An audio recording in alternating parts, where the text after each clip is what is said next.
ఏం నొప్పి ఉండదులేమ్మా నీకు, నువ్వు ఏం టెన్షన్ పడద్దు, ఏం నొప్పి ఉండదు, ఎందుకు మత్తి ఇచ్చేసాం కాబట్టి.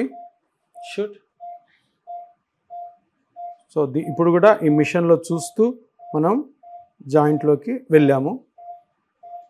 జాయింట్లోకి వెళ్ళిన తర్వాత మళ్ళీ ఇది కరెక్ట్ ప్లేస్లో ఉన్నామా లేదా అని తెలుసుకోవడం కోసము కాంట్రాస్ట్ ఇంజెక్ట్ చేస్తున్నాము. కాంట్రాస్ట్ అంటే డై, అక్కడ తెలుస్తుంది చూసారా, ఎక్కడైతే మనకు గుజ్జు అరిగిందో ఆ ప్లేస్ని మనకు చూపిస్తుంది, అది చూపిస్తుంది కాబట్టి మనకు కరెక్ట్ ప్లేస్ అని అర్థమైంది. ఇప్పుడు మిగిలిన ఈ పిఆర్పిని ఈ కుడి జాయింట్లోకి వదులుతున్నాను. ఈ రోజు నుంచి కూడా సామ్రాజ్యం గారికి గుజ్జు పెరగడం మొదలవుతుంది. దీని తర్వాత ఇంకొక 2 సిట్టింగ్స్ ఉంటాయి ఈవిడికి. ఈవిడ అరిగిన గుజ్జు ప్రకారము ఇంకొక 2 సిట్టింగ్స్ ఉంటాయి. ఆ 2 సిట్టింగ్స్ వరకు మేము చెప్పిన ఎక్సర్సైజ్లే ఈవిడ చేయాలి.